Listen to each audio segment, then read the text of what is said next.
Yes, welcome in. Badgers in the midst of seeing some of their guys leave, putting together their plan for the transfer portal, which officially opens here in a couple of weeks. Jesse, this thing is so ridiculous to me. I'm going to be completely honest with you. We hear guys putting their name in the portal. We know that other teams are contacting guys. We know Wisconsin's contacting guys. Not saying like officially know which guys they're contacting down to the last letter. But there's obviously people talking. And when that thing opens January 2nd, there's going to be a deluge of deals coming down, kind of like NBA free agency and NFL free agency. When the rules changed and the transfer portal window was moved to this 15-day window in January, it's January 2nd to the 16th, we knew that this is the direction that things were headed, because you can't tell me that the first day is going to open up and the staff is going to look around and go, who do we have here? Obviously, now you have a month of runway, especially for a program like Wisconsin, which had its season end before December even began. So there's a lot of time to focus on what the future will look like. And you're studying and you're monitoring and you're seeing which guys you're not able to retain or which guys you don't want to retain or guys who don't want to be around. And there are very obvious needs at multiple positions. And so this is certainly a time where you're evaluating. I think of the quarterback spot the most, because every time some big name guy goes in there, I think the fan base goes, Wisconsin's name is linked to it. What's going to happen? And there's 15 other schools that are also interested. But it is such a vital month, even if technically nothing can happen. I think it's every staff in America is doing, shall we say, their due diligence to ensure that when the time arrives, they will be in position to have a plan, and we'll see what happens. But it's going to be tremendous movement here in the next month. Absolutely will be. We got plenty to get to. Some new entries into the portal for Wisconsin, a lawsuit happening, a personnel person leaving, the guy that got hired last year, heard his name once, didn't hear his name again, other than when you wrote about him. We'll talk about that. Plenty to get to. As always, the show does have a YouTube page that we would appreciate you going and checking out. Just search the Camp Badgers, throw it up there. Check it out. Subscribe. It helps us continue to do the type of show that we want to do. And there's also BadgerConnect.com. And there's plenty of content. Football is going to come and go here, but there's hockey, volleyball. I mean, the volleyball team into the Final Four. And that Final Four wide open with Nebraska getting knocked out before getting there. I know we're a football show, but I had to at least mention it. That volleyball team and the women's hockey team are dynasties here. And, maybe you need to have one more championship to be a dynasty if you're the volleyball team, but those are the premier programs at Wisconsin right now. Yeah, obviously this is the football show, but it's worth mentioning what some of these other programs are doing, at least briefly, because I do cover that as well at Badger Connect. And there's a ton of football coverage, including this week, which we will get into some of the stories and conversations that I had, but have a story on Mimi Collier and her impact in 1 year at Wisconsin. That was an unbelievable performance against Texas. To go into Austin in the Elite Eight, pardon my language for using the word elite, but, I'm still going to keep calling it the Elite Eight. To go into Austin and beat Texas when Texas swept the Badgers in Madison earlier in the season. It would be the best one of the year if it weren't for Texas A&M somehow going into Lincoln and beating Nebraska in 5 sets, an undefeated Nebraska team. But you're right, it does feel wide open. Wisconsin volleyball is going to take on top-seeded Kentucky in Kansas City in the Final Four on Thursday. And it's fun to watch Badgers programs succeed, especially at that level. It's funny because the teams don't call it blank 8. Like, I don't think it's that way. I want to say that's reserved for basketball, right? Like, I feel like nobody else, like the rest of the NCAA, or I shouldn't say the rest of the NCAA, but all the other tournaments, they don't use that verbiage. They don't say Final Four or Sweet 16 or blank 8. Like, they don't do that thing. So it's more fun than I feel like you don't need to use it if the NCAA doesn't use it. But okay, each his own. Yeah. Someone said I was allowing him to win by not using that word, but I disagree. We're not going to use it here on the show as little as possible, I should say. I don't want to have to shut off your mic over there. So yeah, plenty of stuff at BadgerConnect.com. But yeah, that Final Four is wide open. I mean, obviously Kentucky won the SEC and they went undefeated through the SEC, and Texas was in there, but You've also got what? Pitt, Kentucky, Texas A&M, and Wisconsin. And Wisconsin gets Kentucky in the national semifinal, and they'll face off against the other one. What were you struggling with? Was I struggling to find the word national semifinal? No. Yeah, or I you just wanted to know what word you were going to use. I thought you might drop a Final Four in there. Yeah, Louisville, when Wisconsin won the title, didn't they beat Louisville, who was undefeated? I think they did. I can't remember. This is 4 years ago, but I was able to use the Jim Nance audio from "There Will Be No Undefeated Champion, Wisconsin on Wisconsin to the championship game," and it worked out exact same thing because the team, I think it was Louisville, that was unbeaten at the time. Either way, that's enough. I think that's enough for volleyball talk. But also the hockey team, both women and men's hockey teams, doing quite well, both in the top 2 in the country. Yeah, have a story that ran Monday on the men's hockey team. Have a story coming on the women's basketball program. You want to talk about another team that's off to a nice start. They're likely to be 9-3 when they get back into conference play at the end of the month. So a lot of stuff going on at Badger Connect, but we can get to the football because there's always something. This is why I love doing multiple shows a week with you, Zach, because inevitably, as soon as we record a show, something else crazy happens, especially in December, and we have more of that to talk about. Yeah. Let's jump into that. Latest transfer news came out Monday that linebacker Christian Alliegro is headed to the portal. He's got 1 year left. He was a playmaker in his 3 years here, including this year in his first full year starting, and obviously had the injury that knocked him out for a couple of games, allowed a younger guy to get some opportunities, and that younger guy took advantage and never really gave that back up. But it was clear, I think, to me and to anybody that read your story up at BadgerConnect.com, that Wisconsin did not want to lose Christian Alliegro. They didn't want him. They wanted him back. They were trying to find a way to make it clear that all 3 of those guys could play at the same time. Christian Alliegro, Mason Posa, and Cooper Catalano be on the field together and trying to lay out that vision. And it turns out that I'm sure Christian Alliegro listened to it, but doesn't necessarily see it the same way Wisconsin does. I had a chance to talk to defensive coordinator Mike Tressel, who obviously also coaches the inside linebackers, last week, because this was one of the big questions this offseason. There are several, but if you're going to talk about the emphasis on player retention, you got to get your best guys or do your best to map out the plan. And I think it was clear that Wisconsin was likely to be able to sign Cooper Catalano. He's an in-state guy. He would have he would have come here, or did come here, without any expectation of financial ramifications. It just so happened he played really well as a freshman. And Mason Posa, who multiple times over the course of the season talked about continuing to build this at Wisconsin with Cooper, guys who came in the same recruiting class. And we saw what they did once they became starters against Oregon. Absolutely phenomenal. You had Cooper getting 19 tackles against Washington in the Big Ten Defensive Player of the Week. Mason somehow is a third-team all-conference player despite not getting into the rotation until the second half of the season.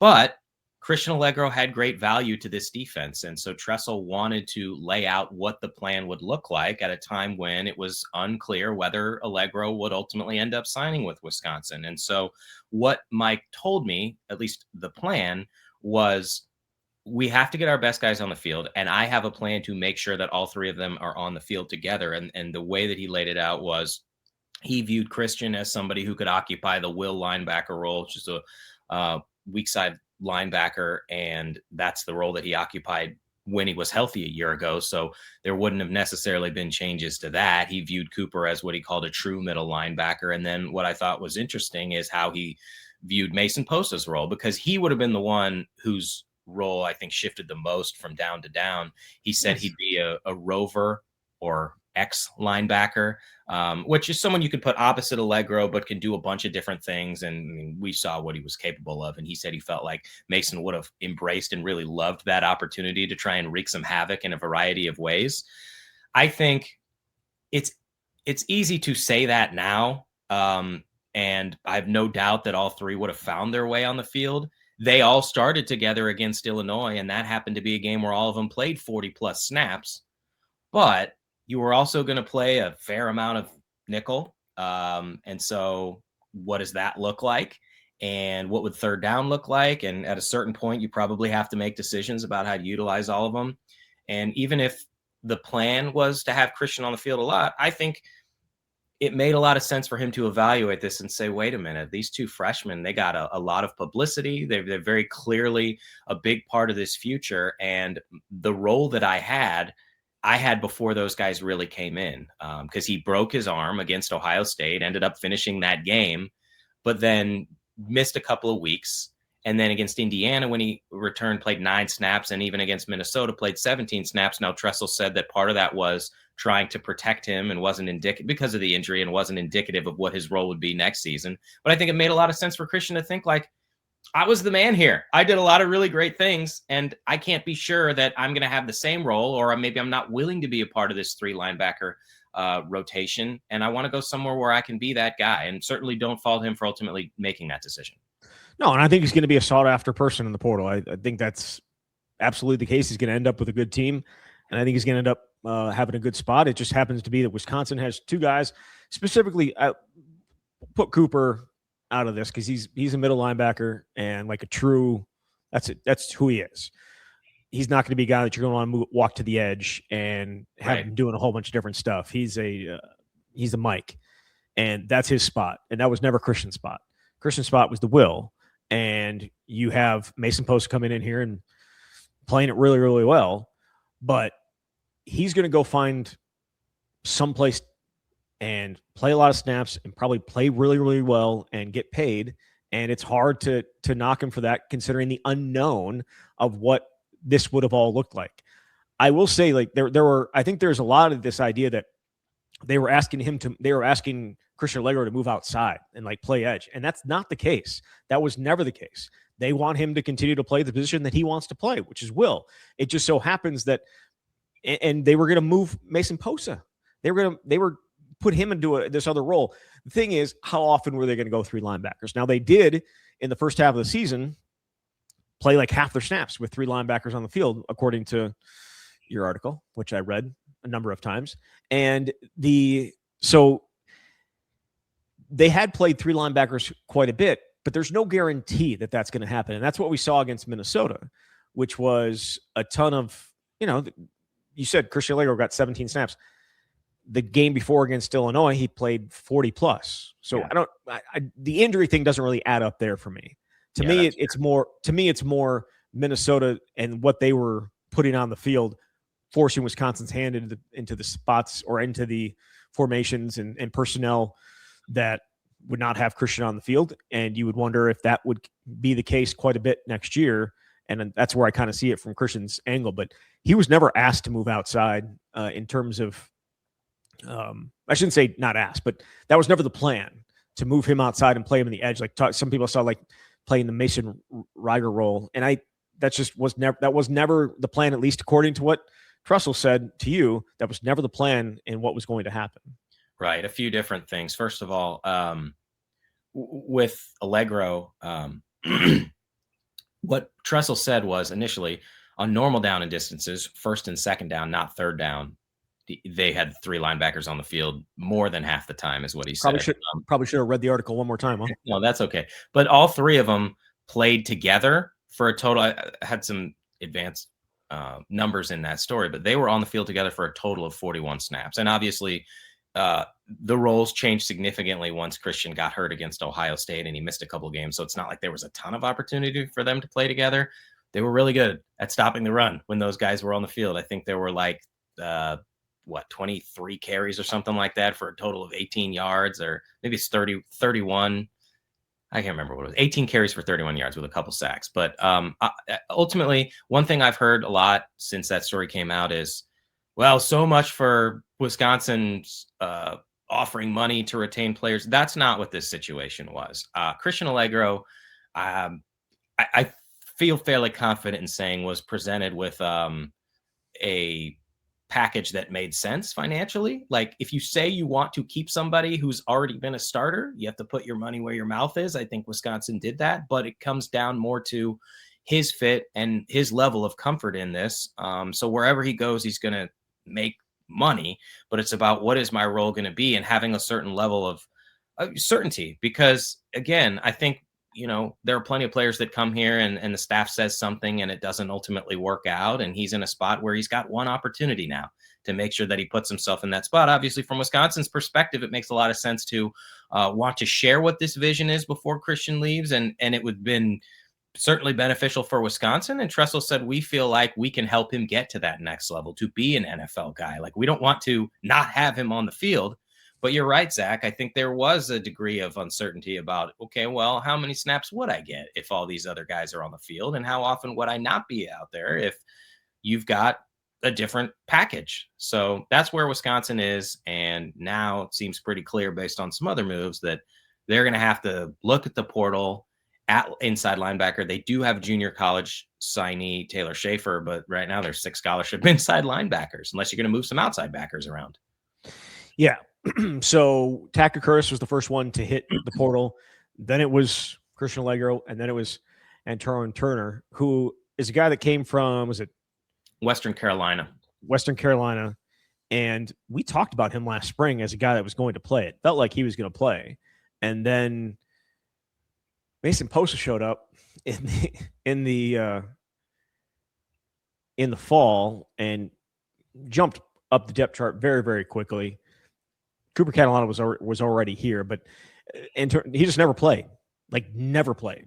And so I get it from his point of view. He is on his way somewhere else. He was a guy that had some was an athletic dude, and we saw him make some plays in the spring, just in carry over to the fall, and so he's on his way out. So that's 3 guys on their way out. They do have some younger guys, even like a Landon Gauthier and that type of guy, but. You think they are going to have to add there? I just look at the numbers. I'd also say another name that Tressel mentioned was Thomas Heiberger, because they really wanted to retain him. And we'll see what happens there. At the time, it was, well, if you can keep those other 3 guys, he's a really important piece as potentially that 4th guy. They moved him around. I know he came in at outside. Now he's at inside. So that would probably go a long way. But 6 inside backers. Now maybe Taylor Schaefer comes in and they feel really confident in that. And he may end up being somebody you put out there, and it's him with Posa and Catalano. I mean, if you believe in this vision and have the players, then you have to make it work. But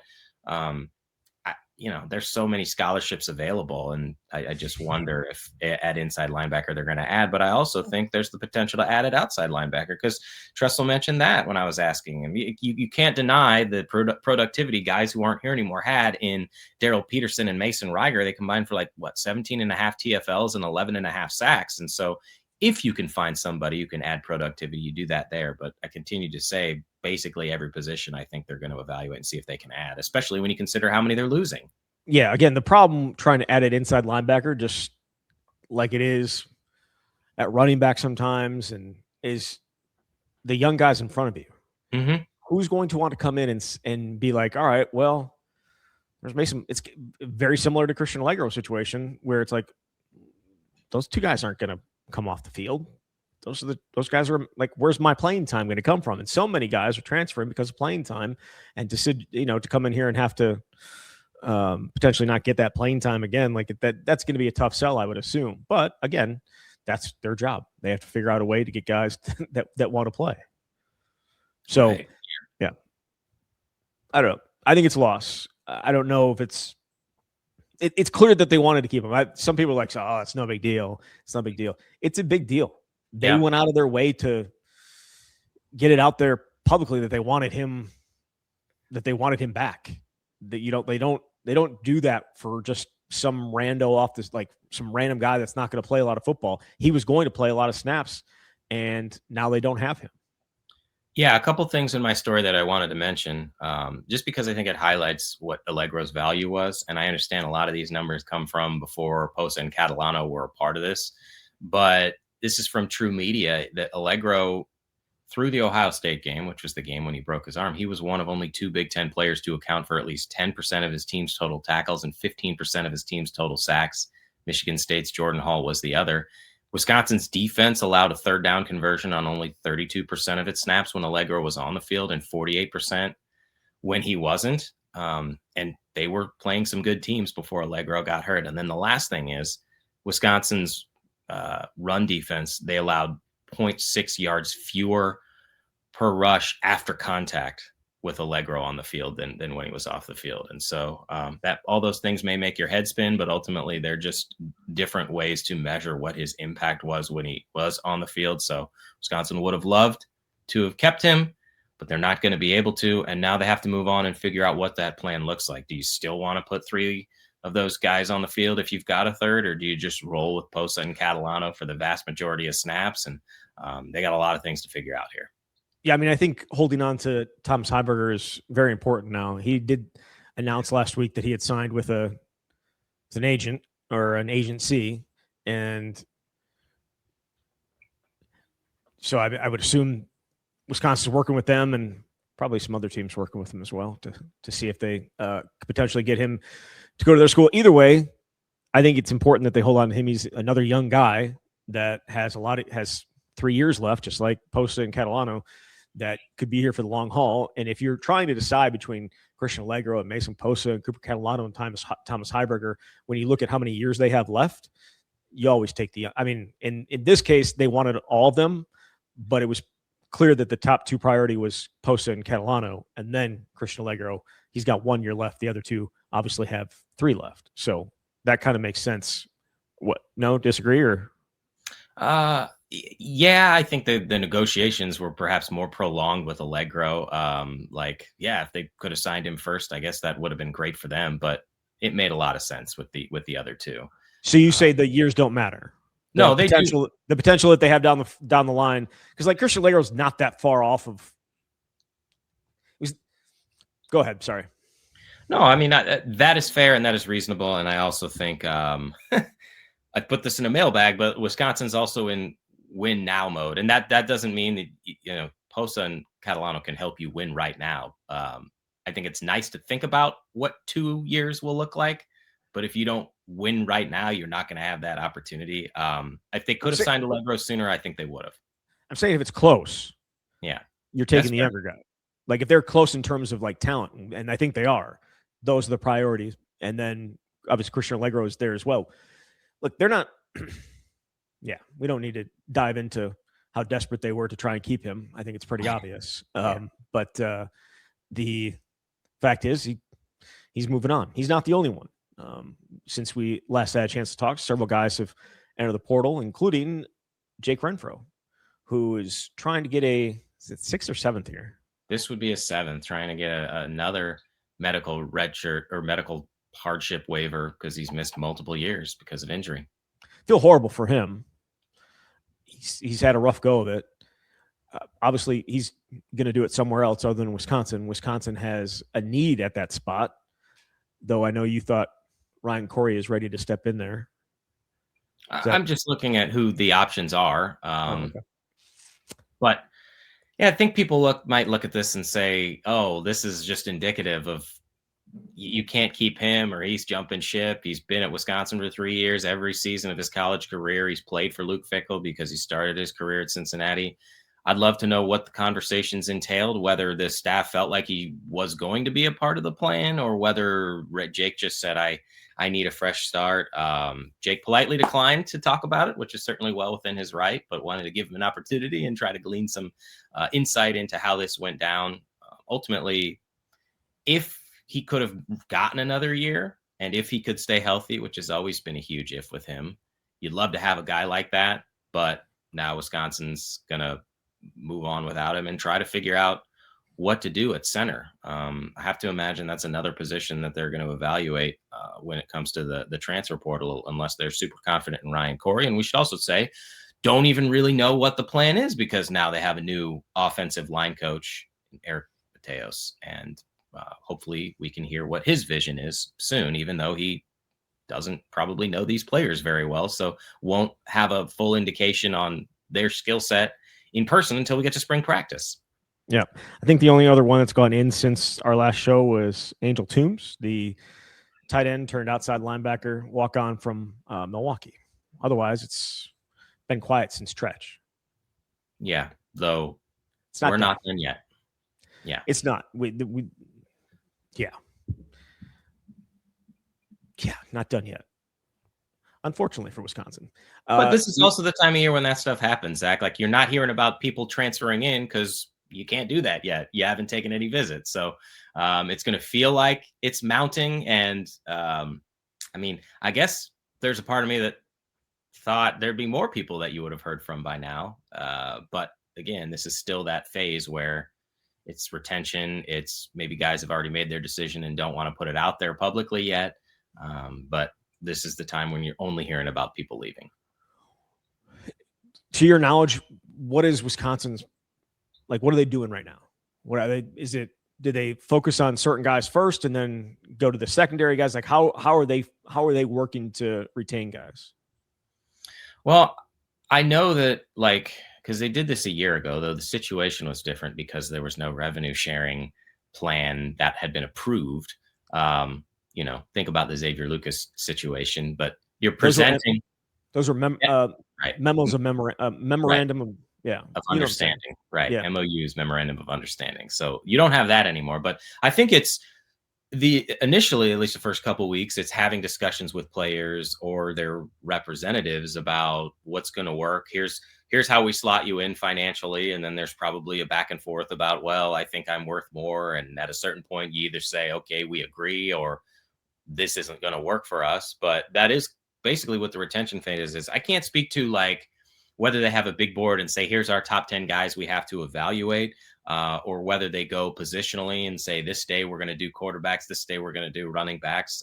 But obviously they've got to talk to everybody, I think, in a short amount of time, because if you lose a guy, I mean, it's going to be hard to convince him to come back. So that's really what the early phase here is about. But at this stage, I would say they have a pretty good idea of who's staying and who's going, because we're in the middle of December, and Wisconsin's last game at this point now is like been 17 or 18 days. So people have had some time to think about what they want to do. 6, 7, 8, 9, 10, 11, 12 guys, I think 10 scholarship so far. Is that right?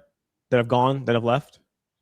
I'll take your word for it. I don't have. All right. I was just counting really quickly. So it might be 9, might be 10, over under 20. Excuse me, over under 19 and a half. Scholarship only? Yes. Or what? Yes, scholarship only. And there's 10 right now. Another 9 and a half, more or less. Man. You're counting up the names in your head already. I know you are. No, I'm not. Gosh. I guess I'll say,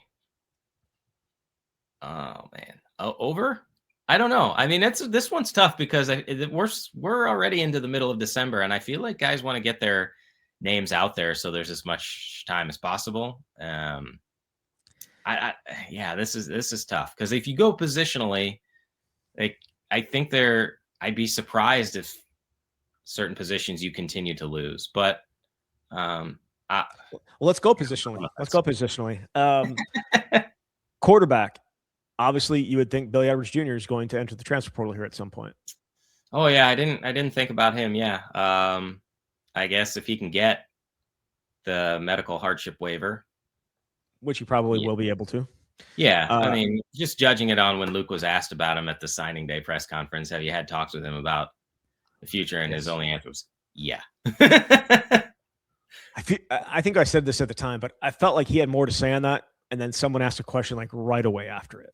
So I feel like he was thinking about something else he was going to say, and then someone jumped on top of him and started throwing another question his way.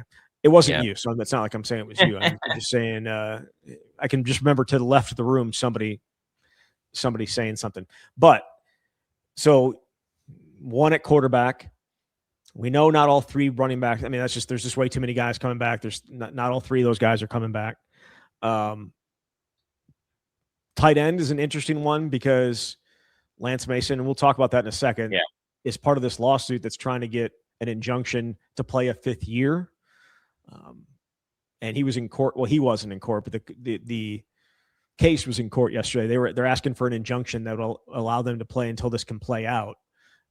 His name and Nathaniel Vakos and Nick Levy are the 3 Wisconsin guys in it. There's a bunch of other guys. We'll see how that plays out. But if he's back, you would imagine One or more tight ends may not be interested in that. So I would say that's 3. Offensive line, when you have a new coach coming in, you would expect to lose somebody.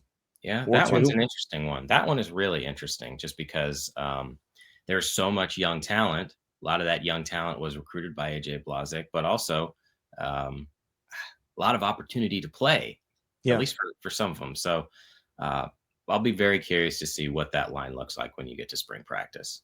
All right. Well, I'm just going to say 5 right then total. Okay. Quarterback, running back, tight end, offensive line. I'm putting that 5. You think a couple of linemen? But I mean, it's a new coach. Yep. I don't know if it's going to happen. I'm just saying it's a new coach. It's a possibility. They probably haven't even really had an ability to sit down and meet the guy yet. Probably here. That's probably what's happening this week. Wide receiver. I don't really have any wide receivers to leave anymore, but I would expect at least one more to head out the door. And then, so that's 6 on offense. I feel like I could find another 5. I feel like I could find another 4 on Well, defense. I did take the over. You did. I'm just saying I figure it out, but I would agree. No, I'm saying I would agree. So I think I would agree. I'd say probably I'd take the over on the 9.5 as well. And so it would be over 20 heading out. And I think we've already talked about this, but 45 back in kind of makes sense to me. That's a lot of dudes. Jesus, that's a lot. We're about to learn a whole lot of new names. I'm not looking forward to it all. I'm going to have to look at that roster and stare at that roster for the first 11 or 12 practices of spring before I know who guys are. By the time we get to the last practice and I feel comfortable with the roster, we won't see him for 3 months, and then I'll forget who's who, and then you'll have 7 guys change their numbers, and you'll have some freshmen come in the summer. So just the way it is in college football. It's not unique to Wisconsin. It is not.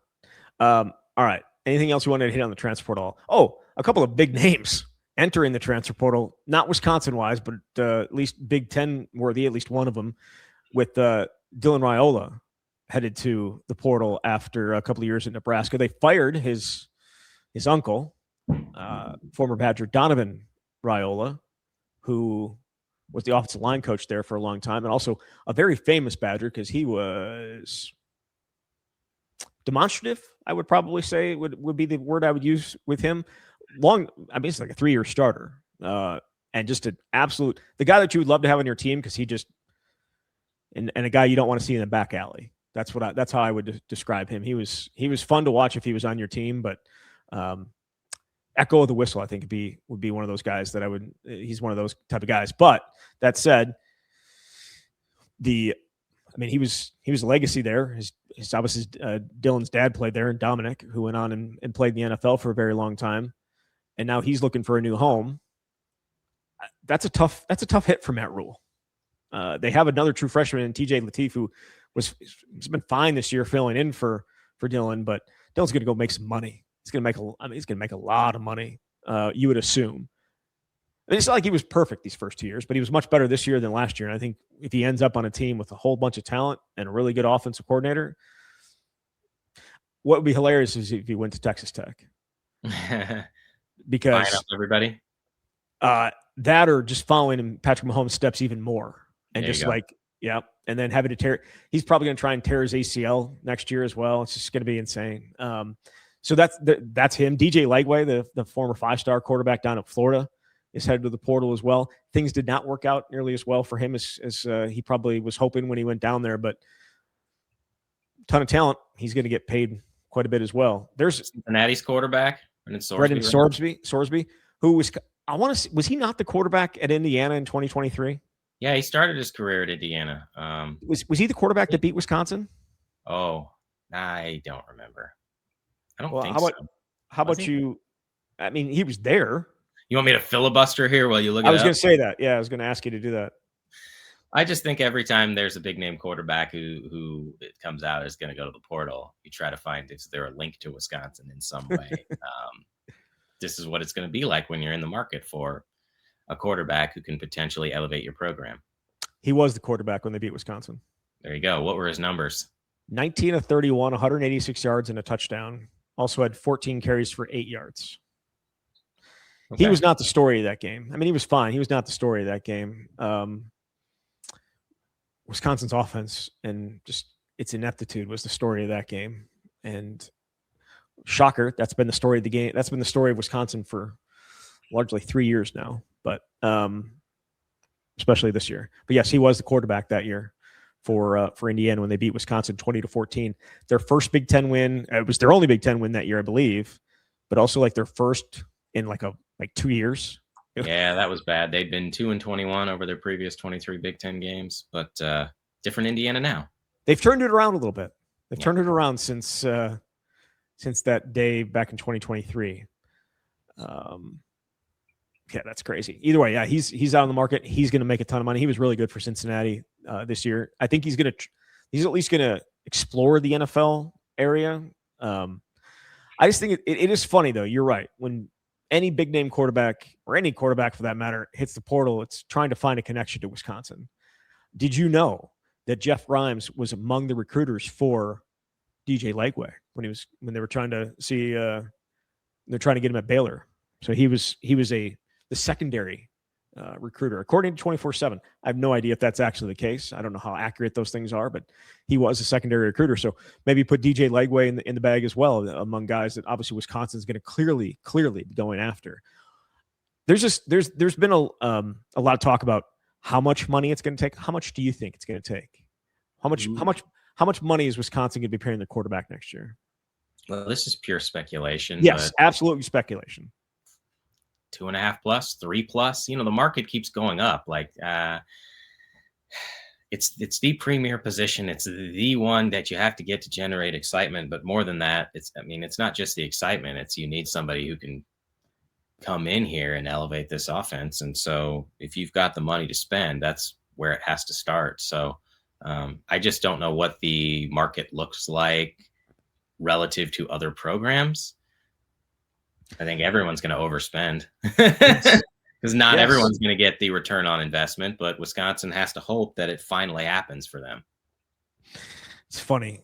Obviously, there's so many things tied up in court, and there's, like the government getting involved, the SCORE Act and all that stuff. And it's just, it's not college football. It's, as I've said plenty of times, I still enjoy college football on the field. Off the field, I hate it. I don't like it. And it's better. Is it better for the kids to get paid? Absolutely. I have zero problem with the kids getting paid. The only thing I have a problem with is just the ability just to jump on a yearly basis somewhere else. Like that's just, I don't think that is sustainable.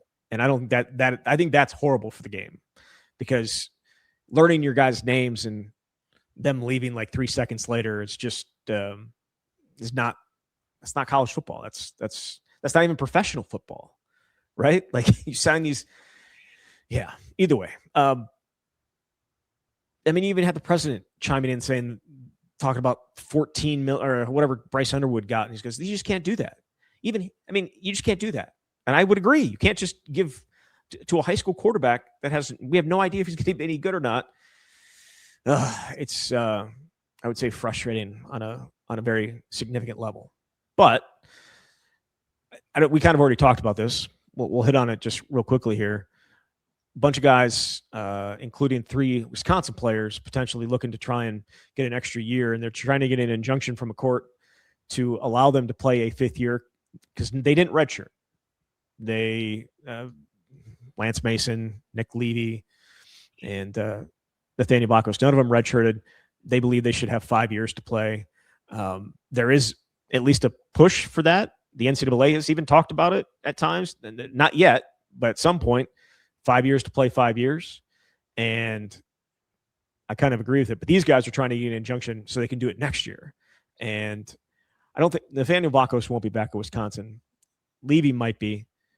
Mason would be. I think he has said that he would be back if he gets this extra year. That could be significant for Wisconsin if they were to get this injunction and be able to play next year. Because he was really good the 1 year he had here. Yeah, we've talked a lot about the misses in the portal, but for them to get Tanner Koziel, you get really excited about the potential there. 6'7" guy who can be a threat in the red zone. It doesn't work out. He ends up going to Houston. Well, you're in the spring portal window and you desperately need something. You end up with a guy who's tremendously impactful. I don't even know what's fair or what the rules ought to be. It strikes me as just kind of bizarre, this whole thing. And again, there's precedent, but the 5 years to play originally was like, well, for people who were redshirting, and like if you were good enough to play as a freshman, you got your year. And I understand, like in reading about it, there are other players who are part of this who are like, well, my coach told me I was too valuable not to play, and Yes. I got to the fifth game and realized now I can't redshirt. And I understand if you're a freshman, like you don't want to be the guy who's like, well, I'm good enough to play now, but I'm going to hold out and I'm going to redshirt myself. Right. Um, I don't know, man. You had your opportunity, but the rules are just arbitrary now. Yeah. So this is part of a class action that is alleging that the NCAA violates antitrust laws in the country with its redshirt rule for athletes during 5 seasons of eligibility. And this is not the case. They're not. That is not being ruled on right now. This is them asking for an injunction while that case plays out. So we'll see. Injunctions apparently don't mean anything, and apparently you don't actually have to rule on them either. They can just sit there for months and months and months and just not be ruled on, allegedly. I mean, what's the purpose of an injunction, Jesse? To have nothing ever happen so that your year can be ruined. That's my understanding of it. That's apparently what one of the judges here in Wisconsin believes it is, instead of it trying to avoid irreparable harm, but teach his own. So getting Lance Mason back, though, if he were to get if he were able to play, would be significant for the Badgers, because he was really, really good this year, and he would give you a target. He would give you I don't know, your top target, considering what we know right now that they have at wide receiver. We'll see how this plays out, but if he were to come back, he would be your number one target at this point. No? Yeah, I think so, based on returning productivity. Yeah. Last thing, Wisconsin has an opening for director of player personnel. Is that it? I never chose to learn the title because you knew he wasn't going to be here very long, because that's just how a lot of these jobs are. But Ethan Russo, who I don't want to say he replaced Max, but he was at least somewhat in a similar role, that being after Max went out to USC. He has decided to join Oklahoma State after the North Texas coach got the job at Oklahoma State. Ethan Russo was at North Texas with him, and now he's back he's at a Power 5 school now, or Power 4 school. So Ethan Russo is going to join him there, and Wisconsin has an opening. I'll be honest, Jesse, I know you did a story on him back when it happened. I don't recall his name being used ever after that. Yeah, his role was a little bit different from what Max's role was. Obviously, Max and Pat Lambert were just joined at the hip. They were together at Cincinnati. They were Fickle's guys. They were two of the first hires that came when Fickle was brought over, Brady Collins as well, because Luke was talking about the strength and conditioning and the recruiting departments are so vital. And that is still true. Max was just, one of the most personable guys that you can have in the recruiting department. And there were numerous recruits who would talk about that, which it's interesting because the thing you hear in recruiting that in theory should be true, but is really hard to be true, is commit to a school for this school and all these other things. But you're in high school and you're forming relationships with these dudes. And Max was only a few years out of college. And so plenty of guys committed because of the contact and relationship that Max had. Ethan Russo's role was a little bit different. His was more evaluating film on a lot of prospects. And that's not to say he didn't talk to recruits, but I just think it was different. And the recruiting department has shifted dramatically since Luke even got here, because now you have this general manager role, and Max was put into that role, but that just was not for him because he was about building relationships. And when you're the general manager, which right now is Marcus Sedbury's role, it's not about how much I like you. It's cold, hard cash, homie. And it's like, this is what we can offer. And the players are going to get pissed off and they're going to say, how dare you think this is what I'm worth? And so ultimately, I think it just made more sense for Max to be in a role where you could develop those relationships. But now I'll be interested to see what Wisconsin does, because that's a vital role. and they've continued to expand the recruiting department. We have heard the most from Pat. Pat was the one who came out and spoke to us on signing day, but you need to be able to delegate these responsibilities. And this is a transient nature too. It's with the players, but it's also sometimes with personnel. I mean, Ethan was supposed to come out and talk. That was the plan. And then when we got there, Pat said Ethan was back in the room doing, or, calling prospects or talking to guys or whatever it was. And maybe he knew this was going to be the case all along, and you just don't want to bring him out and have him talk a week before he's leaving, or a week and a half before he's going somewhere else. So either way, meanwhile, Max and company out at USC just signed the #1 recruiting class in the country. So congratulations to them.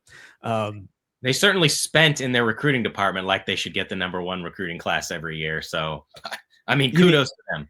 You mean in terms of like bringing those guys out there? They hired all these DPPs and were just like, you're going to be the third whatever, but you're going to get paid in the Escalade, and more power to you.